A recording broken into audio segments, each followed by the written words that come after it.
Dahil nandito lang nga rin lang sila sa QC mga mare ay nagkaayaan nga kami na pumunta nga dito sa tiyahin namin na taga Kamarin. Every year talaga mga mare ay pumupunta kami dito sa kanilang bahay. Pero itong pangalawa kong kapatid mga mare na si Ate Ning ay first time niya nga makarating dito. Madalas kasi ay may pasok talaga siya kapag magpapasko at mag-New Year. Kaya naman nga ngayon nga lang siya nagkaroon ng libreng pagkakataon. Kaya naman nga ito nga sinulit na nga namin ang pagkakataon mga mare. May pa-selfie pa nga ako dyan at eto nga mga mare binibidyohan ko nga sila. At dahil busog nga kami dahil nagapunan na nga kami yan sa bahay mga mare ay eto nga mga dessert na nga lang ang inihanda sa amin ng aming tiyahin. Thank you po.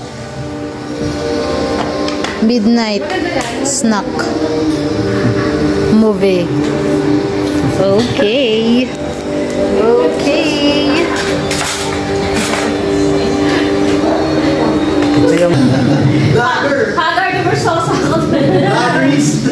Bagris, chiris. Sada niyan. Wala na kasi yung plate nila.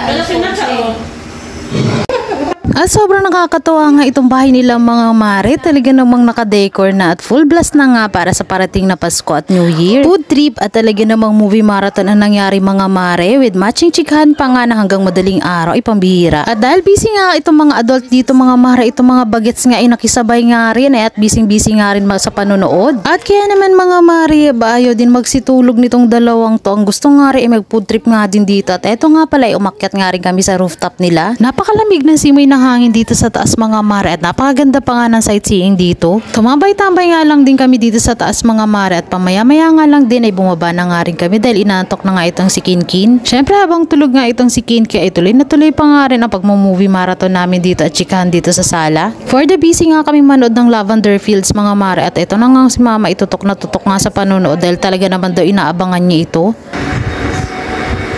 Hindi naman niya gusto yung ginagawa niya. Puti-puti na yung buhok niya eh.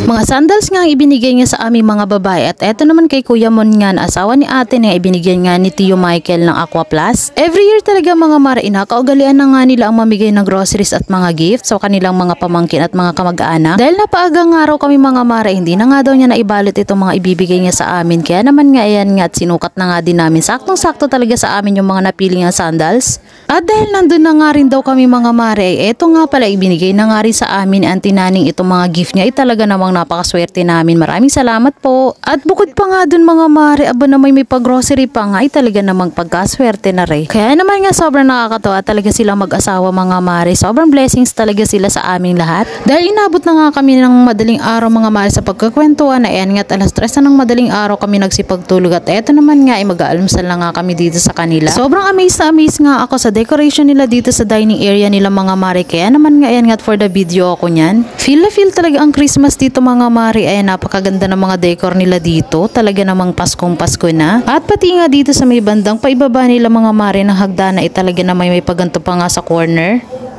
Merry Christmas! Almusal! May tanda naman. Kain ka naman. Donut na ako. Si King breakfast si King. Wow, so yummy. It's so yummy. Makakain tayo sa park. Park? Yes. Iko na, Iko.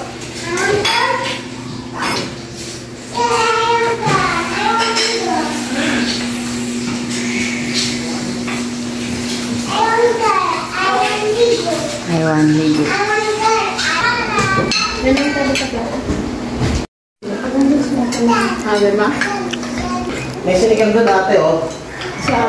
Ay talaga namang super abala talaga ang ginawa nila mga mare. Napakadami ng inanda nilang almusal. Kaya naman nga maraming salamat po. Punong-puno nga, sagana-sagana nga itong mesa mga mare. Kaya naman nga ikaw na nga lang pipili ko anong kakainin mo. Ay siya, tara't kumain na tayo dito. At ilang oras nga lang din mga mare, ay gumora na nga rin kami niyan. Ayan nga pala mga mare, hindi naman halata sa mga ngiti namin na masayang masaya kami no. Eto nga sila ate dito, ipangiti-ngiti pa nga at pinapakita pa nga itong mga kanilang naiuwi. Aba naman, pambihira, napakasaya nga nila at talaga namang sulit na sulit. Maraming salamat po sa One Family. O ay siya nga dito na lang ang ating video. Maraming salamat sa panonood.